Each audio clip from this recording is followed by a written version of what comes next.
భారీ ఉగ్రకుట్ర భగ్నం. తమిళనాడు బెంగాల్లో 8 మంది పాత్రధారులు అరెస్టు. వారికి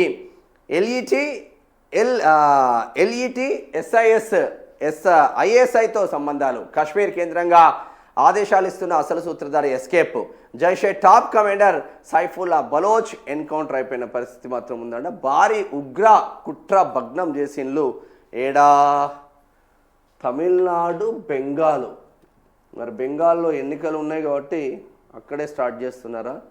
నెక్స్ట్ తమిళనాడులో ఎన్నికలు కూడా ఉన్నాయి కాబట్టి అక్కడ స్టార్ట్ చేస్తున్నారా? ఏమవుతుంది? ఇక భారత్లో ఉగ్ర కుట్రలు భగ్నం. తమిళనాడులో 6, బెంగాల్లో 2 అరెస్టు.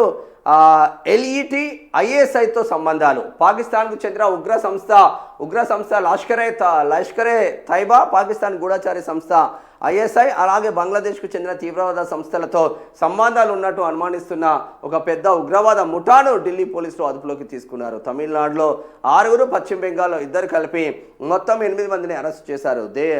విదేశీ హ్యాండ్లర్ల ఆదేశాలతో భారత్లో భారీ ఉగ్రదాడి చేయడానికి ఈ ముఠా కుట్ర పన్నుతున్నట్లు దర్యాప్తులో బయటపడింది.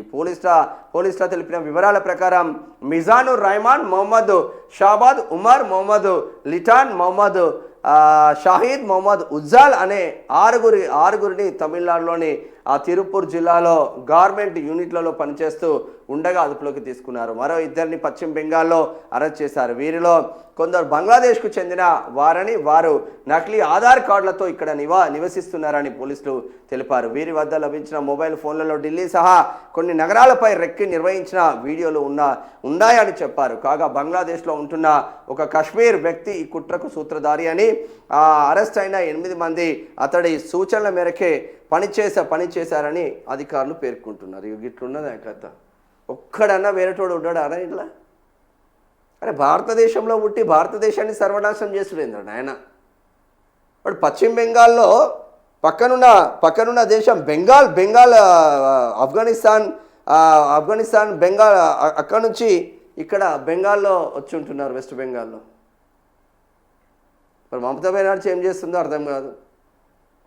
మన దేశంలో పుట్టి మన దేశాన్ని సర్వనాశనం చేసే కుట్రలు ఇక మరి పోవా మీకు ఇంకా ఇప్పటికి కూడా. ఇప్పుడు ఇక పన్నుండి అడిగో ఇక మంచిగా చేస్తారు ఇప్పుడు.